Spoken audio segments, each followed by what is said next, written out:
Kisah kematian Kresna.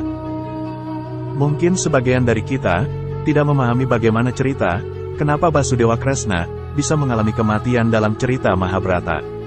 Sebenarnya kematian Kresna tidak seperti kematian manusia pada umumnya, tetapi sama halnya dengan kematian ketika dewa kembali ke wujud aslinya, hanya saja raganya yang mengalami.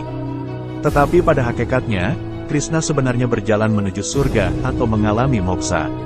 Seperti yang diceritakan dalam Mahabharata, usai perang Bharatayuda, dilangsungkan upacara pembakaran mayat para Kurawa yang telah tewas. Namun Gandhari atau ibu para Kurawa tidak menerima kematian anaknya, sehingga mengutuk Basudewa Kresna dengan kata, "Seperti halnya anggota keluargaku, mengalami kehancuran di hadapan mataku sendiri. Demikianlah hendaknya, anggota keluarga Paduka, mengalami kehancuran di hadapan mata Paduka sendiri." Krishna tersenyum dan menjawab, "Semoga demikian." Krishna menerima sumpah itu. Ia ingin menunjukkan bahwa kekuatan moral itu mempunyai nilai dalam kehidupan, dan kekuatan itu harus diakui adanya. Diceritakan dalam Mausala-Parva, atau Mausala-Parva, adalah buku ke-16 dari seri kitab Mahabharata mengisahkan musnahnya para Wresni, Andaka dan Yadawa, sebuah kaum di Mathura Dwaraka, Dwarawati, tempat Sang Kresna memerintah.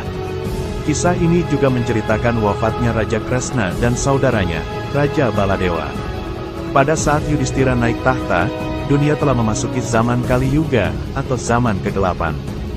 Beliau telah melihat tanda-tanda alam yang mengerikan, yang seolah-olah memberitahu bahwa sesuatu yang mengenaskan akan terjadi.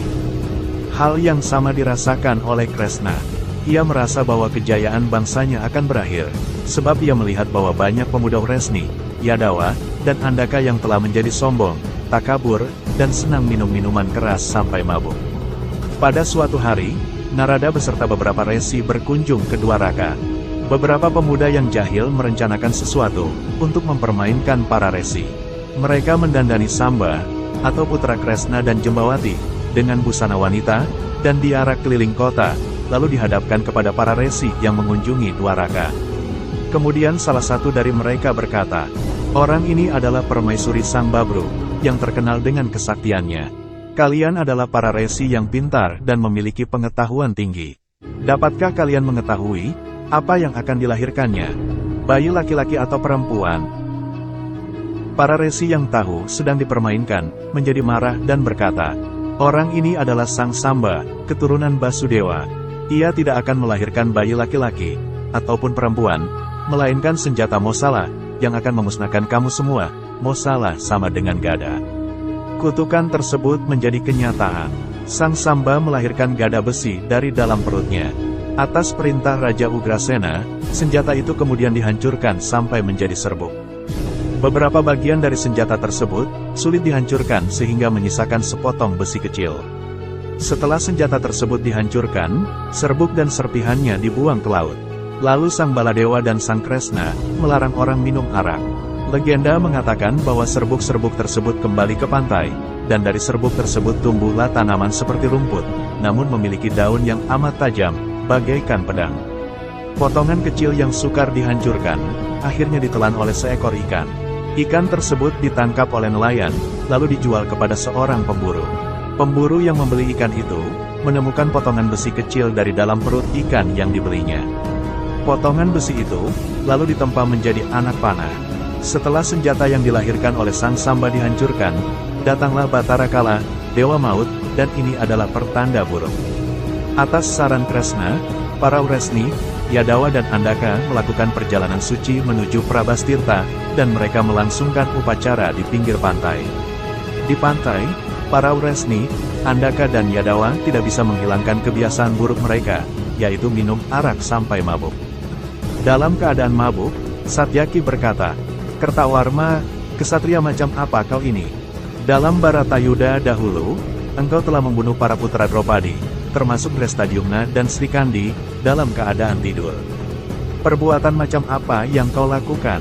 Ucapan tersebut disambut oleh tepuk tangan dari Pradyumna, yang artinya bahwa ia mendukung pendapat Satyaki.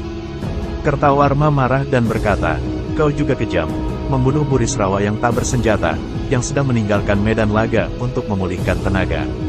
Setelah saling melontarkan ejekan, mereka bertengkar ramai. Satyaki mengambil pedang lalu memenggal kepala Kertawarma di hadapan Kresna. Melihat hal itu, para Wresni marah lalu menyerang Satyaki. Putra Rukmini menjadi garang, kemudian membantu Satyaki. Setelah beberapa lama, kedua kesatria perkasa tersebut tewas di hadapan Kresna. Kemudian setiap orang berkelahi satu sama lain, dengan menggunakan apapun sebagai senjata, termasuk tanaman eruka, yang tumbuh di sekitar tempat tersebut. Ketika dicabut, daun tanaman tersebut berubah menjadi senjata setajam pedang. Dengan memakai senjata tersebut, para keturunan Wresni, Andaka, dan Yadu saling membunuh sesama. Tidak peduli kawan atau lawan, bahkan ayah dan anak saling bunuh. Anehnya, tak seorang pun yang berniat untuk meninggalkan tempat itu. Dengan mata kepalanya sendiri, Kresna memperhatikan dan menyaksikan rakyatnya digerakkan oleh takdir kehancuran mereka. Dengan menahan kepedihan, ia mencabut segenggam rumput karaka, dan mengubahnya menjadi senjata yang dapat meledak kapan saja. Setelah putra dan kerabat-kerabatnya tewas, ia melemparkan senjata di tangannya ke arah para Wresni dan Yadawa, yang sedang berkelahi. Senjata tersebut meledak dan mengakhiri riwayat mereka semua. Akhirnya para keturunan Wresni, Andaka dan Yadu tewas semua di Prabasatirta, dan disaksikan oleh Kresna. Hanya para wanita dan beberapa kesatria yang masih hidup, seperti misalnya Babru dan Bajra. Kresna mampu menyingkirkan kutukan Brahmana, yang mengakibatkan bangsanya hancur. Namun ia tidak mau mengubah kutukan Gandhari. Ia mengetahui bahwa tidak ada yang mampu mengalahkan bangsa Wresni, Yadawa, dan Andaka kecuali diri mereka sendiri. Bangsa itu mulai senang bermabuk-mabukan, sehingga berpotensi besar, mengacaukan Bharatavarsa yang sudah berdiri kokoh. Setelah menyaksikan kehancuran bangsa Wresni, Yadawa, dan Andaka dengan mata kepalanya sendiri. Kemudian Balarama pergi ke hutan, sedangkan Kresna mengirim utusan ke kota Parakuru, untuk menempatkan wanita dan kota Dwaraka. Di bawah perlindungan Pandawa, Babru disuruh untuk melindungi para wanita yang masih hidup, sedangkan Daruka disuruh untuk memberitahu para keturunan Kuru, bahwa wangsa Wresni, Andaka, dan Yadawa telah hancur. Ke hadapan Raja Yudhistira di Hastinapura, Sri Krishna kemudian pergi ke hutan, tempat di mana Balarama menunggunya. Kresna menemukan kakaknya duduk di bawah pohon besar di tepi hutan. Ia duduk seperti seorang yogi. Kemudian ia melihat seekor ular besar keluar dari mulut kakaknya, yaitu naga berkepala 1000, bernama Ananta, dan melayang menuju lautan yang dimana naga dan para dewa datang berkumpul untuk bertemu dengannya.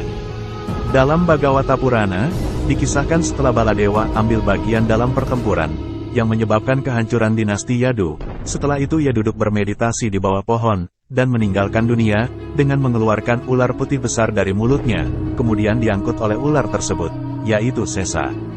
Setelah menyaksikan kepergian kakaknya, Kresna kemudian duduk di sebuah batu di bawah pohon di Prabasatirta, mengenang segala peristiwa. Ia tahu bahwa sudah saatnya ia kembali.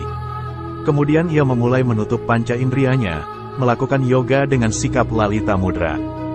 Bagian di bawah kakinya berwarna kemerah-merahan. Saat itu ada seorang Vyada, pemburu, bernama Jara. Setelah seharian tidak mendapat buruan, melihat sesuatu berwarna kemerah-merahan, ia pikir, akhirnya kutemukan juga buruanku. Ia memanahnya dengan panah yang berasal dari sepotong besi, yang berasal dari senjata Mosala yang telah dihancurkan. Kemudian panah itu diberi racun. Ia memanah dan panah itu tepat mengenai benda kemerah-merahan itu. Jara, sang pemburu segera berlari ke tempat itu, untuk menangkap mangsanya, dan dilihatnya Sri Krishna yang berjubah kuning, sedang melakukan yoga, namun dengan tubuh kebiru-biruan, akibat menyebarnya racun panah itu. Jara kemudian meminta maaf atas kesalahannya itu. Sri Krishna tersenyum dan berkata, kesalahan-kesalahan sedemikian ini, jamak dilakukan manusia. Seandainya aku adalah engkau, tentu aku pun melakukan kesalahan itu. Kamu tidak dengan sengaja melakukannya. Jangan dipikir, kamu tidak tahu sebelumnya, aku berada di tempat ini. Kamu tidak dapat dihukum secara hukum, maupun moral, aku mengampunimu. Aku sudah menyelesaikan hidupku. Ketika Daruka tiba di Hastinapura, ia segera memberitahu para keturunan Kuru, bahwa keturunan Yadu di kerajaan Dwaraka, telah binasa, karena perang saudara. Beberapa di antaranya masih bertahan hidup. Setelah mendengar kabar sedih tersebut, Arjuna mohon pamit, demi menjenguk Basudewa, Sri Krishna. Dengan diantar oleh Daruka, ia pergi menuju Dwaraka. Setibanya di Dwaraka, Arjuna mengamati bahwa kota tersebut telah sepi. Ia juga berjumpa dengan orang-orang tua, para anak-anak dan janda-janda, yang ditinggalkan mati oleh para suaminya, di dalam peperangan. Arjuna bersama para ksatria yang tersisa, kemudian membawa pergi para brahmana, ksatria, waisya, sudra, wanita dan anak-anak Wangsa Wresni, untuk menyebarkannya di sekitar Kuruksetra. Kemudian Arjuna bertemu dengan Basudewa, yang sedang lunglai. Setelah menceritakan beberapa pesan kepada Arjuna, Basudewa mangkat. Sesuai dengan amanat yang diberikan kepadanya, Arjuna mengajak para wanita dan beberapa ksatria untuk mengungsi ke Kuruksetra. Sebab, menurut pesan terakhir dari Sri Krishna, kota Dwaraka akan disapu oleh gelombang samudra, 7 hari setelah ia wafat. Dalam perjalanan menuju Kuruksetra, rombongan Arjuna dihadang oleh sekawanan perampok. Anehnya, kekuatan Arjuna seolah-olah lenyap ketika berhadapan dengan perampok tersebut. Ia sadar bahwa takdir kemusnahan sedang bergerak. Akhirnya beberapa orang berhasil diselamatkan, namun banyak harta dan wanita yang hilang. Di Kuruksetra, para Yadawa dipimpin oleh Bajra. Setelah menyesali peristiwa yang menimpa dirinya, Arjuna menemui kakeknya, yaitu Resi Byasa. Atas nasihat beliau, para Pandawa serta Draupadi memutuskan untuk melakukan perjalanan suci, untuk meninggalkan kehidupan duniawi.